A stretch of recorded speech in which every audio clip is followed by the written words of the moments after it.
Welcome back. This morning, the California primary is less than 3 months away, and Friday was the deadline for candidates to file their papers. Political analyst John Dadian is here this morning with a look at who filed, who didn't, and what it means here in San Diego and across the state. Good morning. Good morning. You know what? Let's start with the governor's race, because it's gotten pretty interesting and lieutenant governor's race in the last couple of days. What can you tell us about what's happening right now? Actually, Republicans are meeting, aren't they? That's right. There's a California Republican Party convention up in Santa Clara, up in Northern California, and the major candidates are up there. So we have two real hot Republican primaries, the Senate going against Boxer, and then the governor. So you have Meg Whitman and Poizner, who have spoken several times at the convention this weekend, and they've been slugging it out, trading barbs in their respective speeches. Taking what they're doing on the advertising front here on television and taking it right to Republicans. And that advertising has been a lot, and it's been getting vicious. How do you think that's going to shake out right now between the two of them? Who knows? The one thing about Steve Poizner, people forget, something he has in common with Jerry Brown, he's run statewide already, and that's a huge advantage because the voters already know him a little bit. The other point is it's a Republican primary, and usually they go to the more conservative candidate, which is Poizner. However, Whitman is dumping a ton of her own money in. She's over $30 million right now, and that's serious money. This could be the real challenge for her if she gets through this one. Absolutely. Okay, let's talk a bit about the fact that Gavin Newsom threw his hat in the ring for lieutenant governor. And so that's a very interesting move because he had been talking about actually running for governor. Absolutely. He dropped out of the governor's race a few months ago. But now this new lieutenant governor's Democratic primary is so interesting because there's so many dynamics involved. The other main opponent is Janice Hahn of Los Angeles, a great longtime Democratic family. So what's coming into play here is so many things, North versus South. Right. A lot of the women's vote is very upset because Newsom dropped in at the last minute and they thought Janice Hahn was going to be the nominee. So this is going to be a very contentious Democratic primary for lieutenant governor. When we talk about congressional races, there really isn't a primary as far as we're concerned down here in San Diego in any of the major races. That's correct. Right? Well, and that's true. And there's really not only there's not in contested primaries, but even in the general, these districts are so gerrymandered. We have all the incumbents running. It pretty much looks like they'll stay in. All right, the big local race that a lot of people are talking about is the race for County Supervisor Ron Roberts' seat.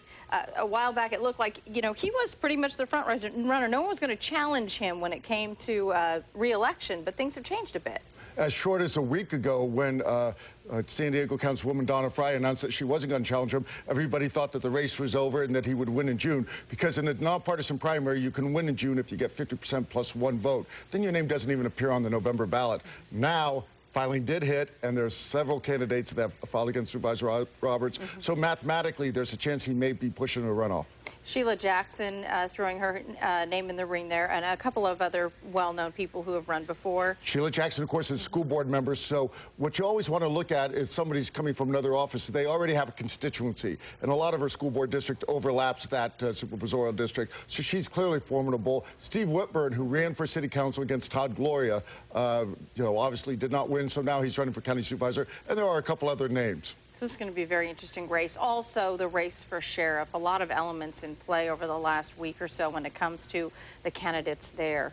Well, that race has been red hot for about 6 months now. But the interesting thing that happened with filing deadline is the fourth candidate, Bruce Ruff, who's run several times for sheriff, did not file his papers. So it's a three-person race. Most people believe that that helps the current sheriff, Bill Gore, because just with three numbers, he has a shot, at least, of taking care of it in June and getting that 50% plus one vote. Jim Duffy would disagree with that, and so would Jay LeSueur. They think that they have a very good chance, if not winning outright in June, of making it a runoff. Now, the deadline's over, but this weekend there could be some surprises that pop up. When will we know if there are any other names out there? Well, the surprises that will pop up is the 5 o'clock deadline hit to get your papers in. But keep in mind, just try to do the math, how many candidates are in San Diego County. So our county registrar is going through this. Some people, you need a certain amount of signatures to qualify. Maybe not all those names are they can ratify. So there's a lot of things that the registrar is going through right now. So the list definitely is not final by any means. We're hearing a lot about how the race will be shaped by the national political scene right now. Some of them,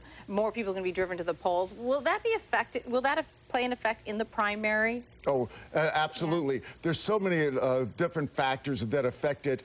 For example, we mentioned that lieutenant governor's race on Democratic primary wasn't expected to be, you know, contentious, and now it is. So that means that those two Democrats will get their voters out. So that pumps up the Democratic, you know, participation. But then there's Republican contested primaries. So all these factors come into play.